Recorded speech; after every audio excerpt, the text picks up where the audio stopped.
శ్రీమాత్రే నమః.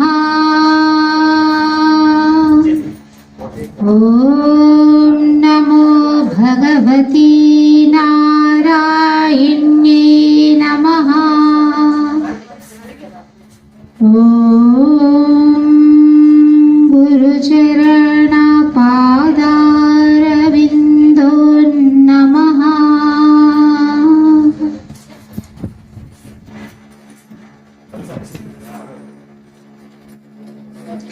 వక్రతుండ మహాకాయ కోటి సూర్య సమప్రభా నిర్విఘ్నం కురు మే దేవా సర్వకార్యేషు సర్వదా. మాణిక్య వీణాం ఉపలాలయంతీం మదాలసాం మంజులవాగ్విలాసాం మాహేంద్రద్యుతి కోమలాంగీ చతుర్భుజే చంద్రకళావతంసే కుచోన్నతే కుంకుమరాగశ్రోణే పుండ్రేక్షుపాశాంకుశ పుష్పబాణహస్తే. నమస్తే నమస్తే జగతే మాతః. ఓం నమో భగవతి నారాయణీ మాతాయ నమః. అమ్మా, మీ దగ్గర కుంకుమార్చనకు సంబంధించిన ద్రవ్యాలు ఇచ్చున్నారు. పసుపు, కుంకుమ, నిమ్మకాయ అన్నీ ఇచ్చున్నారు. ఈ యొక్క నిమ్మకాయ యొక్క విశిష్టతని నేను ప్రతి కుంకుమార్చనను చెప్తూ ఉంటాను. మీరు ఈ యొక్క నిమ్మకాయని ఒక వైష్ణవంలో తులసి, తర్వాత ఈ శైవంలో రుద్రాక్ష, శాక్తీయంలో నిమ్మకాయ అంత విశిష్టమైనది అనమాట. ఈ యొక్క నిమ్మకాయని ఆ తల్లి రూపంగా భావించి మనము ఆవాహనాది షోడశోపచార పూజలు జరుపుతాం.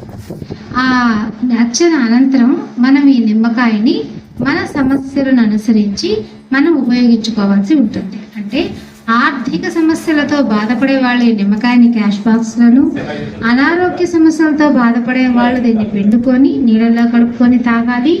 తర్వాత నరదిష్టి బాధలు పడే వాళ్ళకి ఉమ్మానికి, తర్వాత ఎవరైతే భూత ప్రేత పిశాచాల బాధలు, తర్వాత దుస్వప్నాలు కలుగుతూ ఉంటాయో వాళ్ళు దీన్ని 3 రోజుల పాటు తల కింద ఉంచుకొని ఆ తర్వాత పారే నీళ్ళల్లో వేసేస్తే వాళ్ళకి దుస్వప్నాల బాధలు తిరుగుతాయి. వైష్ణవి అంటే దుర్గా అన్నమాట. దుర్గా దుస్వప్న నాశిని అంటారు. కనుక అమ్మవారి స్వరూపమైన నిమ్మకాయని మీరు ఇలా ఆరాధించి తీసుకెళ్ళి కవర్లో పెట్టి ఏ గూట్లోనే పడేశారనుకోండి, మీరు చేసిన ఈ నిమ్మకాయ ఫలితం, పూజా ఫలితవంతం పోతుంది. లేదా ఎవరికన్నా మీరు ఇచ్చేసారనుకోండి దానంగా, అది కూడా అలాగే పోతుంది. కాబట్టి దీన్ని ఒక పవిత్రతగా భావించి పవిత్రంగా ఉపయోగించుకొని ప్రయోజనాలు పొందండి. మనం వసంత నవరాత్రుల సందర్భంగా ఈ యొక్క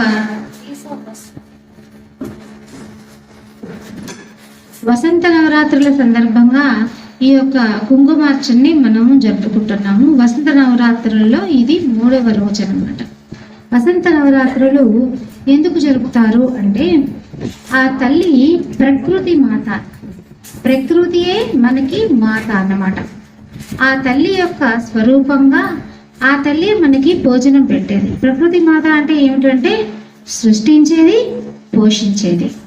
ఆ తల్లి మనకి శరీరాన్ని ఎలా ప్రసాదించిందో ప్రకృతి రూపంలో పుష్పాలు, ఫలాలు, ఆహారాలు, ధనస్సులు, సర్వ జీవులకు 60 కోట్ల జీవరాశులకు ఈ యొక్క ఆహారాన్ని ప్రకృతిలో నుంచే ఆ తల్లి మనకి అందిస్తూ ఉంది. ఆ యొక్క ప్రకృతి మాతని ఆరాధించుకునే పర్వదినాలు ఈ యొక్క వసంత నవరాత్రులు. అందులోనూ ఇవి మనకి ఉగాది నుంచి మొదలవుతాయి. ఉగాది అనగా యుగాది అంటే యుగము మొదలైన రోజు అన్నమాట. మనము ఆ పర్వదినం రోజు నుంచి ఈ నవరాత్రులను జరుపుకుంటూ ఉంటాం. అమ్మవారి యొక్క అనుగ్రహం మనకి లభించాలి అని. ముఖ్యంగా ముందు రోజులలో ఏం జరిగేది అంటే ఈ వసంత నవరాత్రులు అమ్మవార్లకి తిరణాలు జరిపేవాళ్ళు. గ్రామ దేవతలకి వాళ్ళకి బాలులు అవి ఇవి ఇచ్చి అవన్నీ ఒక రకమైన అర్చన ఆరాధనలు అయితే మనము వైదికములో అమ్మవారికి ఈ విధంగా కుంకుమ పసుపుతోటి మనం ఆరాధించుకుంటాం. ఎందుకు అంటే ఈ యొక్క ఎన్నో తప్పులు ప్రకృతి ఎందు మనకు జరుగుతూ ఉంటాయి. ఏవేవో చేసాం, చెట్లు పడేస్తుంటాము, ఆ తర్వాత మొక్కలు పీకి పడేస్తుంటాము. ప్రకృతిలో మన దగ్గర ఎన్నో తప్పులు జరుగుతుంటాయి. పోయి పారే నదిలో పోయి మన నానాక గలీజ్ గంట చేసేస్తాం. ఆవిడ మనల్ని సహిస్తోంది కదా, చెట్లు కొట్టేస్తాము, అయినా సరే మళ్ళీ ఈగురు వస్తుంది, మళ్ళీ పూత వస్తుంది, మళ్ళీ కాయ వస్తుంది, క్షమిస్తుంది మనల్ని. మళ్ళీ ఆవిడ మనకి ఆ ఒక వసంతాన్ని తిరిగి ఇస్తుంది, ఆ ఫలాలని మళ్ళీ తిరిగి వస్తుంది. చీడ పట్టిపోతుంది చెట్టుకి, మనం మందు కొడతాం, అయినా సరే దాన్ని భరిస్తుంది ఆవిడ. పురుగుల్ని చీడల్ని అన్నిటినీ భరిస్తుంది. ఇవన్నీ జీడలు పురుగులు ఎందుకు వస్తున్నాయి? ఇవన్నీ మనం ప్రకృతి పట్ల చేస్తున్న అపచారాలు. మనది సనాతన ధర్మం, హిందూ ధర్మము పూర్తిగాను ప్రకృతి మీద ఆధారపడి ఉన్న ధర్మం. ఎక్కడ హిందూ ధర్మము విరాజిల్లుతూ ఉంటుందో అక్కడ ప్రకృతి మాత కూడా విరాజిల్లుతూ ఉంటుంది. ఇతర మతాల వాళ్ళు మీరు చెట్టుకు పూజిస్తారు, పుట్టకు పూజిస్తారు, మేమైతే గోడలకు నమస్కారం చేసుకుంటాము అని చెప్తారు. అవన్నీ కాదు. మనకి ప్రకృతిలో ఆ తల్లి స్వరూపాన్ని మనం భావించి పూజ చేస్తాం. చూడండి, మీకు ఏదైనా సరే ఆర్థికపరమైన సమస్యలు ఉన్నవాళ్ళు ఆ ఒక బిల్వ వృక్షం చుట్టూ దీపం పెట్టి 40 రోజులు ప్రదక్షిణాలు తిరగండి. మీకు ఆర్థిక సమస్యలు ఎలా పోతాయో చూడండి. మీకు అప్పులు కానీ లేక వ్యాపార అభివృద్ధి కానీ ఇంట్లో డబ్బు నిలవకపోయినా సరే బిల్వ వృక్షానికి పసుపు కుంకుమ పెట్టి అక్కడ దీపం పెట్టి మీరు గనక 40 రోజులు ఆ బిల్వ వృక్షం చుట్టూ ప్రదక్షిణం తిరగండి. మీ యొక్క సమస్యలు ఎలా ఎగిరిపోతాయో చూడండి, అలాగే మాయమైపోతాయి. తర్వాత మీకు ఏదైనా సరే చీడలు పీడలు అంటే దుస్వప్నాలు ఇవి వస్తూ ఉన్నాయనుకోండి, ఒక వేప చెట్టు కింద దీపం పెట్టి, ఏం పెట్టక్కర్లేదు, మీరు ఒక వేప చెట్టుకి పసుపు కుంకుమ పెట్టి వేప చెట్టుకు ప్రదక్షిణ చేయండి. ఒక 41 రోజులు 21 రోజులు మీ దుస్వప్నాలు ఎట్టుపోతాయో, మీ యొక్క మానసిక రోగాలు భూత ప్రేత పిశాచాది బాధలు ఎలా పోతాయో చూడండి. మీకు సంతానం కలగలేదనుకోండి, అశ్వత్థ వృక్షాన్ని అశ్వత్థ నారాయణుడు అంటారు. అశ్వత్థ వృక్షానికి పసుపు దారాన్ని కట్టి మొదటి రోజు 40 రోజులు గనక ఆ ఒక అశ్వత్థ వృక్షం చుట్టూ ప్రదక్షిణం తిరిగి ఆయన ఎనక సేవిస్తే వంశాభివృద్ధి జరుగుతుంది. తక్షణమే పుత్ర సంతానం కలుగుతుంది. ఇవన్నీ ఎందుకు జరుగుతున్నాయి? శక్తి లేదా? ఎలా జరుగుతున్నాయి వండర్స్? డాక్టర్లు కూడా చేతులెత్తిన వాళ్ళకి సైతము నేను చెప్పిన రెమెడీల్లో సంతానం కలిగి ఉన్నారు. ఇవన్నీ ఎలా జరుగుతున్నాయి? ప్రకృతిలో ఆ తల్లి ఉంది, ప్రకృతిలో భగవత్ స్వరూపం ఉంది. ఈ విశ్వమే విశ్వేశ్వర స్వరూపం. ఆ విశ్వేశ్వర స్వరూపాన్ని ఆరాధించగలిగితే మనకి అక్కడి నుంచి అన్ని శుభాలే కలుగుతాయి. ప్రకృతిని మనం ఎప్పుడైతే గౌరవించమో, ప్రకృతిని ఎప్పుడైతే మనం పాడు చేస్తామో, మనల్ని మనమే పాడు చేసేసుకుంటాం. ధర్మో రక్షితి రక్షిత అని అన్నారు. ఆ ధర్మ రక్షణలో ప్రకృతి రక్షణ అనేది అత్యంత ఆవశ్యకరమైనది. నదులలో మనం ఏవైనా సరే మరణ పదార్థాలన్నీ వేయడము, తర్వాత వృక్షాల దగ్గర పాదుల్లో ఏమైనా డిసిప్లినరీస్ అంటే మనం ఏదైనా ఇల్లు తుడుచుకున్న నీళ్ళు తీసుకుని చెట్లో పోసేస్తాం వెంటనే, అలా పోయడము, ఇలా చేయడం వలన అదేదో ఒక చెట్టుగా భావిస్తున్నారు. కాదు, మనల్ని పోషించే ఒక మాత, ఒక జగన్మాత. సకల జంతువులు, సకల పక్షులు, వృక్షాలు అన్నింటిలోనూ భగవత్ స్వరూపం ఉన్నది. ఆ ఒక నారాయణుడు దశావతారాలను దాల్చాడు. ఏమిటి? మత్స్య, కూర్మ, వరాహ, ఈ అవతారాలు, జంతు అవతారాలన్నీ దాల్చారు స్వామి. ఇవన్నీ ఏళ్ళ దాల్చాడు ఆయన. జంతు స్వరూపాలలో అవతారం దాల్చాల్సిన అవసరం ఏమున్నది అనగా, జంతు స్వరూపాలలో నేను ఉన్నాను, సర్వము నేను ఉన్నాను, నేనై ఉన్నాను అంటే ఇప్పుడు ఆయన భగవద్గీత ఎలాగో చెప్పేశాడు. నేను సర్వ జంతువుల్లోనూ ఉన్నాను, పిపీలు కాదు బ్రహ్మజంతువు ఉన్నాను, అణువు పరమాణువులో సైతం ఉన్నాను, జీవ నిశ్చయ పదార్థాల సైతము ఉన్నాను. కానీ ఇలా అవతారాలు ఎందుకు దాల్చాల్సి వచ్చిందయ్యా అంటే, మనలాంటి మూర్ఖులు ఉంటారు కదా, కళ్ళకు కనిపిస్తే కానీ నమ్మం మనం. ఇప్పుడు మత్స్యం అంటే ఒక చేపను తినాలని కూడా మత్స్యావతారం అన్నాను, వసతి ఏమన్నాను. ఇప్పుడు ఏదైనా ఒక వరాహాన్ని మనం కొట్టబోయామో, దాన్ని హింసించబోయామో, వరాహావతారం అని గుర్తుకొస్తుంది ఏమోనని. చూడు, మనకి వినాయక స్వామి మనకి గజ రూపంలో ఉంటారు. ఇలా ఎందుకుంటున్నారు? సర్వ ప్రకృతిలోను, సర్వ జీవులలోను, సర్వ సృష్టిలోను అంటే జంతువులు, పశుపక్షాదుల సైతము, క్రిమి కీటకాదులలో సైతము నేను ఉన్నాను అని భగవంతుడు నిరూపించడం కోసంగా ఆ అవతారాలను దాల్చి ఆ విధంగా ఆ రూపంలో మన చేత అర్చన జరిపించుకుంటున్నాడు. చూడండి, మనకి ఈ యొక్క అమ్మవార్లు అంటే మసూచి, కలర ఇవన్నీ వచ్చేవి. ఇవన్నీ ఎప్పుడు వచ్చేవి తెలుసా?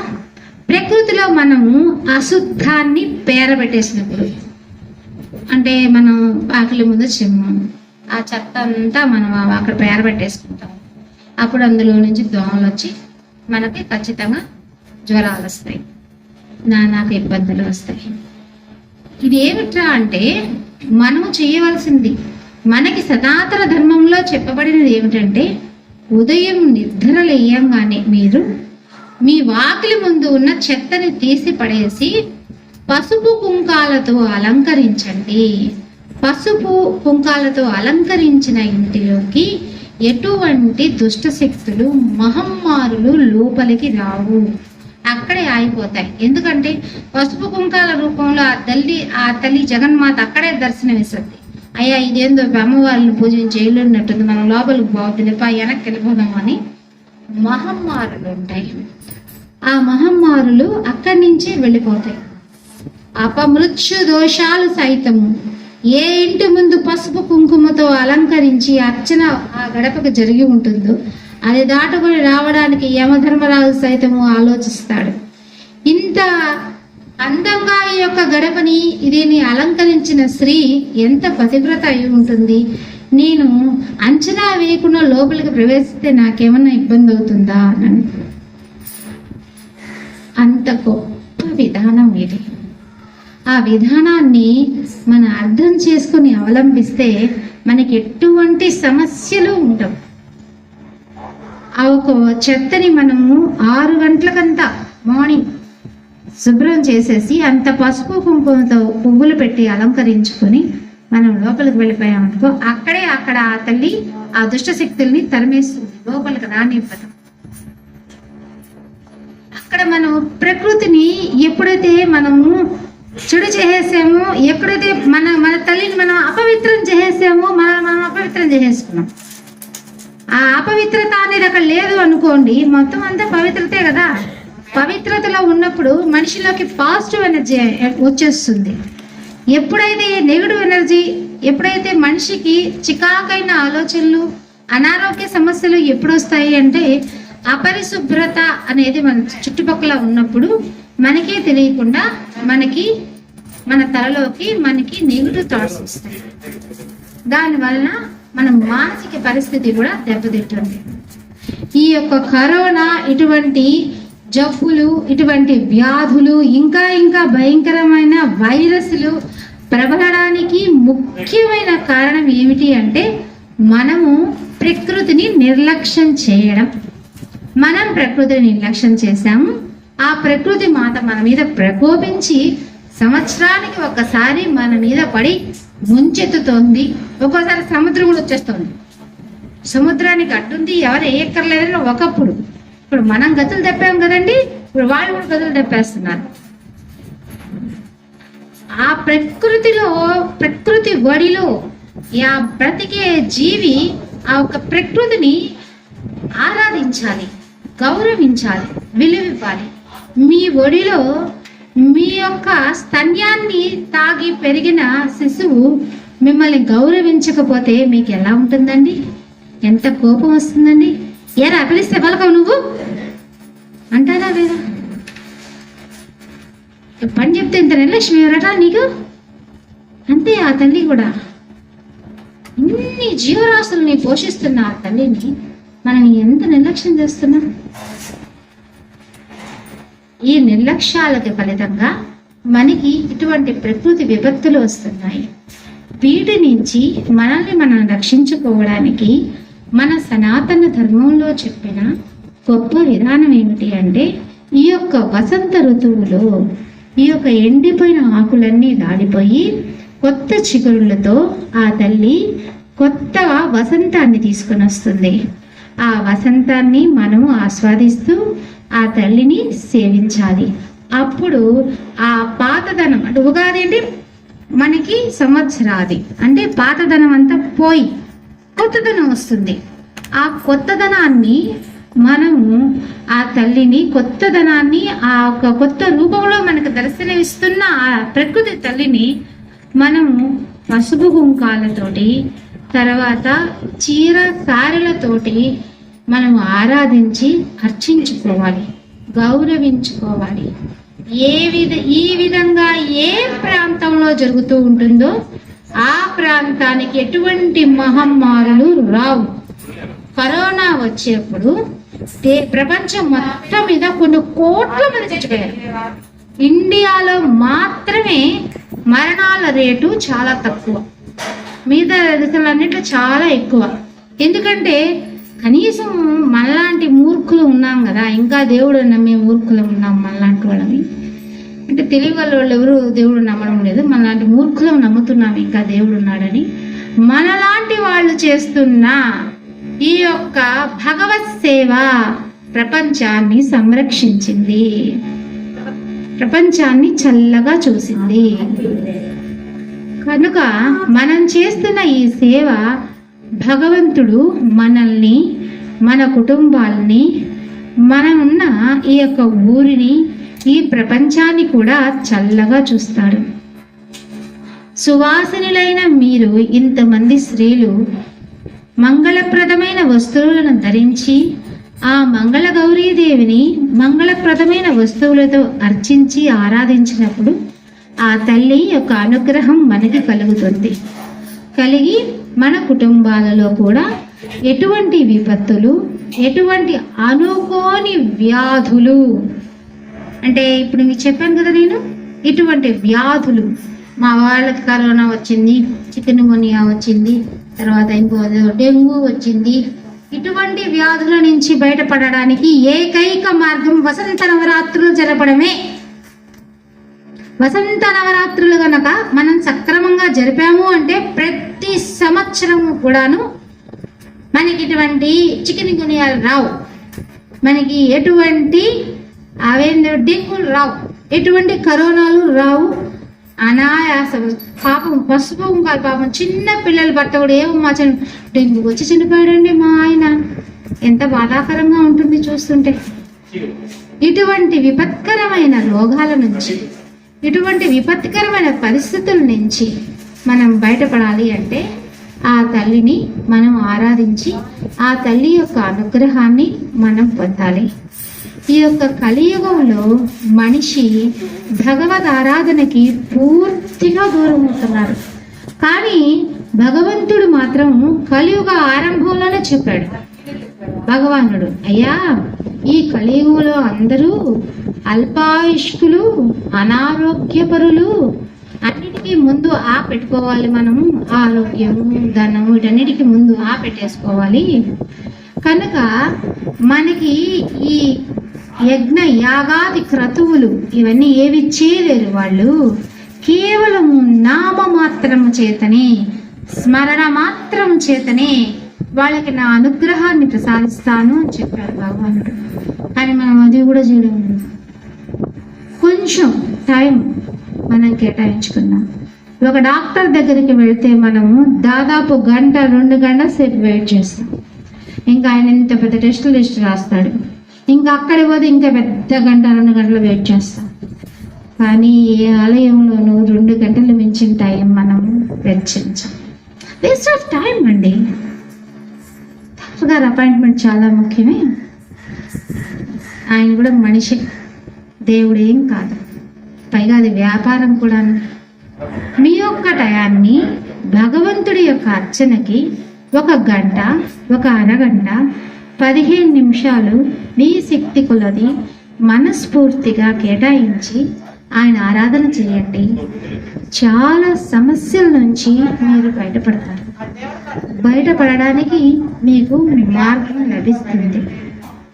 ఈ యొక్క అమ్మవారి యొక్క అర్చన, ఈ కార్యక్రమాన్ని మేమందరం కూడాను ఇదే సంకల్పంలో కుంకుమార్చన ఇళ్లల్లో జరిపించాలి అని సంకల్పించి చేస్తున్నాం.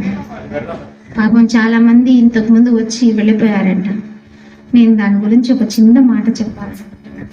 ఏమిటంటే, ఎవరైనా సరే మనం స్కూల్లో ఒక స్టూడెంట్ని జాయిన్ చేసుకోవాలి అంటే ముందు ఎంట్రన్స్ టెస్ట్ పెడతాం.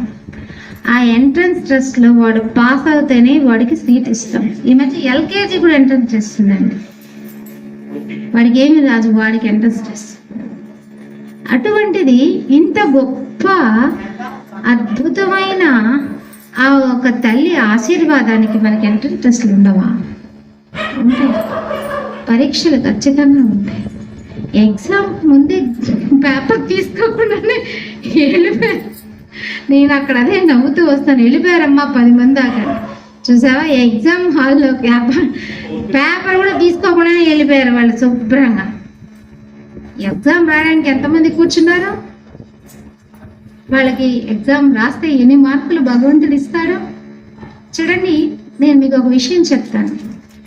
ఏదో ఒక సమయంలో మన బిడ్డలకు కానీ, మన భర్తలకు కానీ, మన కుటుంబ సభ్యులు ఎవరికి కానీ అయా కళ్ళు తిరిగి పడిపోయారు. మన భర్తే ఉన్నాడండి, ఒక దగ్గరికి వెళ్ళాడు, కళ్ళు తిరిగి పడిపోయారు. ఒక నిర్మానుష్యమైన ప్రాంతంలో ఎవరైనా ఒక వ్యక్తి వచ్చి అతని మొహాన కొంచెం నీళ్లు చల్లి మంచినీళ్ళు ఇచ్చి, ఏంట్రా బాబు ఇలా పడిపోయావు అని తీసుకొచ్చి ఇంట్లో వదిలిపెట్టాడు అనుకోండి, అప్పుడు ఆ వ్యక్తి ఏమంటాడు తెలుసా? నీ భార్య చేసుకున్న పుణ్యమో లేక నీ బిడ్డలు చేసుకున్న పుణ్యమో నువ్వు ఇక్కడ దాకా వచ్చావు అంటాడు. ఎవడు వాడమన్నాడండి ఆ పుణ్యం అనే మాట అతన్ని? నేను కాపాడానయ్యా నిన్ను చెప్పకూడదా? అతను పుణ్యం అనే మాటని ఎవరు వాడమన్నారు? అసంకల్పితంగా భగవంతుడే అతని నోటి నుంచి ఆ వాక్కుని పలికించారు. మీరు ఇక్కడ ఆలస్యమైనా సరే ఆ భగవంతుడు ఇచ్చే పరీక్షనికి ఓర్చి దాని కార్యక్రమాన్ని పూర్తి చేసిన ఒక ఫలితం ఆ విధంగా మీకు లభిస్తుంది. ఎవరు మనకి సహాయం చేయరండి. చాలా కఠినమైన పరిస్థితులు వస్తాయి మనకి. 10 రూపాయలు కూడా మనకు దొరకదు. మన అమ్మకు ఫోన్ చేస్తాం లేదంటారు, నాయనకి ఫోన్ చేస్తాం లేదంటాడు, ఇంకోటి ఫోన్ చేస్తాం లేదంటాడు. కానీ ఎవడో ఒకడిస్తాడు. ఎవడు వాడు? మనం చేసిన అర్చన ఫలితం అక్కడి నుంచి అందుతుంది. రే బాబు, ఈ యొక్క కడుపులో ఉన్న అల్సర్ గనక కొంచెం 10 రోజులు ఆలస్యం అయి ఉంటే చచ్చిపోయేవాడురా నువ్వు అని చాలా మంది డాక్టర్లు అంటారు. ఏమి 10 రోజుల ముందే ఎందుకు పోయాడు ఇతను అక్కడికి? ఆ కాపాడేది డాక్టర్ కాదు, వాళ్ళ భార్యో లేక వాళ్ళ తల్లో లేక అతనో చేసుకున్న పుణ్యఫలం. మనం వెనక వేసుకోవాల్సింది ధనాన్ని కాదు, పుణ్యఫలాన్ని. అది ఎలా మనకి లభిస్తుంది అంటే ఇటువంటి అర్చన, అభిషేక, భగవంతుడి ఆరాధన, పాదసేవన, ఇటువంటి నవవిధ భక్తి సూత్రాల ద్వారా మనకి ఆ ఒక పుణ్యఫలం లభిస్తుంది. ఏ ఇంట్లో అయినా సరే ఒక స్త్రీ ఒక ఇంటికి ఒక సైన్యాధిపతి లాంటిది. ఒక రాజు, మీరు ఎప్పుడైనా ఒక చదరంగం ఆడి ఉంటారా? గేమ్, చెస్ గేమ్ మీకు తెలిసే ఉంటుంది. దాంట్లో రాజు ఎటువంటి పరిస్థితుల్లో ఒక స్టెప్ మాత్రమే తీసుకుంటాడు, కానీ క్వీన్కి అన్ని పవర్స్ ఉంటాయి. అటువంటిదే మన జీవితం. రాజు అనేవాడు సంపాదన అనే దాంట్లోనే ఒక పురుషుడు సాగుతాడు, కానీ ఒక స్త్రీ అలా కాదు. వంశాభివృద్ధి, వంశ గౌరవం, పిల్లల పోషణ, వాళ్ళ ఆరోగ్యం, పుణ్య ఫల అభివృద్ధి, ఇవన్నీ కూడాను వృద్ధి చేసే గొప్ప వారియర్. ఒక వారియర్ లాంటిది ఒక ఇంట్లో ఒక గృహిణి. ఆ వారియర్ కనుక లేదనుకోండి, ఆ ఇంట్లోకి ఏమైనా దురేస్తాయి. ఏలికి కూడా దురేస్తుంది, గందరగోళం చేసేస్తుంది.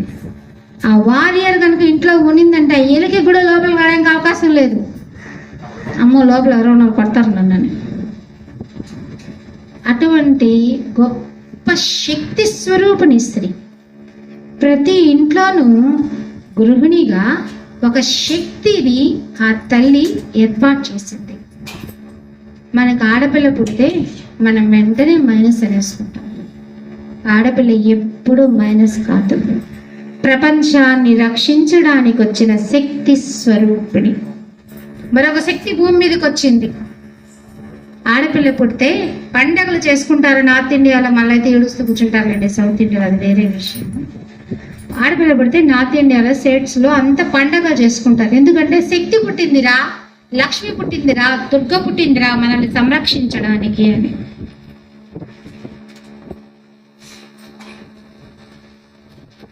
ఎన్నో విషయాలు, పురుషులు సాధించలేని విషయాలన్నింటినీ కూడాను స్త్రీలు సాధించి పెట్టారు. మండన మిశ్రుడు ఆదిశంకరాచార్యులతోటి వాదనలో కూర్చుని ఓడిపోతాడు. ఓడిపోయినప్పుడు ఆ తల్లి సరస్వతీదేవి పైకి లేచి, నాయనా, నువ్వు పూర్తిగా విజయాన్ని సాధించలేదు, అర్ధభాగమైన నేనున్నాను, నన్ను కూడా గెలిచినప్పుడే నువ్వు విజయాన్ని సాధించిన వాడు అవుతావు. మండన మిశ్రుడు చాలా గొప్పవాడు, బ్రహ్మవంశ సంభూతుడు. కానీ సరస్వతి ఆయన ముందు నిలబడకపోతే ఆయన ఓటమిని అంగీకరించాలి.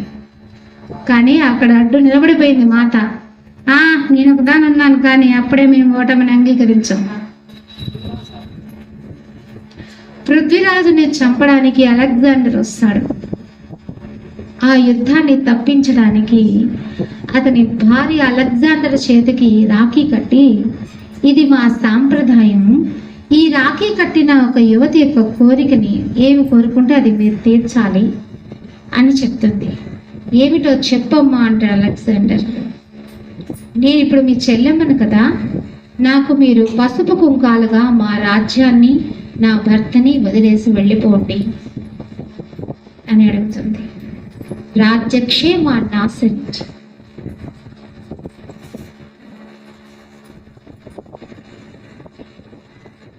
ఇటువంటి ఎన్నో గొప్ప గొప్ప కార్యాలను స్త్రీలు సాధించారు. అవన్నీ ఎలా సాధించారు అంటే శక్తికి మరో రూపాలు కనుక. మీ కుటుంబాలలోని అనారోగ్య బాధలు, ఇంకే ఏ విధమైన సమస్యలను తొలగించాలంటే ఆ శక్తి కేవలం మీకే ఉంది. మీరు మాత్రమే ఆ ఒక సమస్యల నుంచి మీ యొక్క కుటుంబాన్ని సంరక్షించుకొని సుఖశాంతులతో సౌభాగ్యాలతో వర్ధిల్లాలి అంటూ ఆ తల్లిని ప్రార్థిస్తూ ఈ యొక్క కుంకుమార్చనని మొదలు పెడుతున్నాం. అందరూ కూడాను భక్తి శ్రద్ధలతో ఆ తల్లిని సేవించి పూజించి ఇందాక నేను చెప్పిన విధంగా ఆ యొక్క అనుగ్రహాలను పొందండి. ఓం నమో భగవతి నారాయణ్యే నమో నమః. जय बोलो वैष्णवी माता की, जय बोलो वैष्णवी माता की, जय बोलो वैष्णवी माता की।